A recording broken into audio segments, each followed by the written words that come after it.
အာဆင်နယ်ကိုပြောင်းမလားမီးမီယုံလေးကိုဦးတက်အောင်ကြီးခဲ့တဲ့အမ်ဘာပေအားလုံးပဲမင်္ဂလာပါ Square Online အင်ဂျင်မှာအားကစားသတင်းများကိုနေ့စဉ်တင်ဆက်ပေးနေပါတယ်ဘောလုံးဝဲတွေကိုဝင်ကြပါယုံကြည်စိတ်ချစွာဆော်ကစားလိုဘက Square Agent တို့လာရောက်ဆော်ကစားနိုင်မှာကြောင်းသတင်းကောင်းပါပါတယ်အကောင်းဆုံးဝန်ဆောင်များနဲ့စောင့်ကြိုနေပါတယ်ခင်ဗျာယခုလက်ရှိကမ္ဘာအကောင်းဆုံးကစားသမားတွေကတအုပ်ဖြစ်နေတဲ့ခီလီယန်အမ်ဘာပေကတော့အာဆင်နယ်အသင်းကိုလုံးဝအထင်မကြီးတဲ့သဘောပါပဲ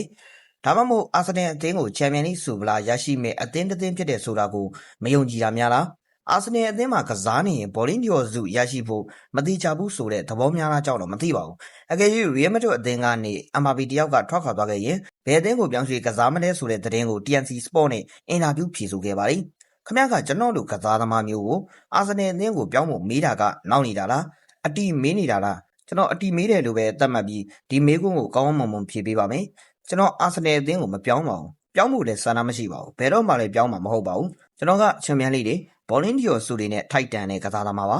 အခုလက်ရှိအချိန်ထိရီယယ်မက်ဒရစ်အသင်းနဲ့အတူစာချုပ်တက်တန်းနဲ့ကျရှိနေပါသေးတယ်လက်ရှိကလပ်မှာကစားနေပြီးအခြားအသင်းကိုပြောင်းဖို့မေးခွန်းကြီးမေးတာကတော့တော်တော်လေးကိုလွန်ပါတယ်ဆိုပြီးဦးတက်အောင်ကြီးမောကဖြေဆိုသွားခဲ့တာလည်းဖြစ်ပါတယ်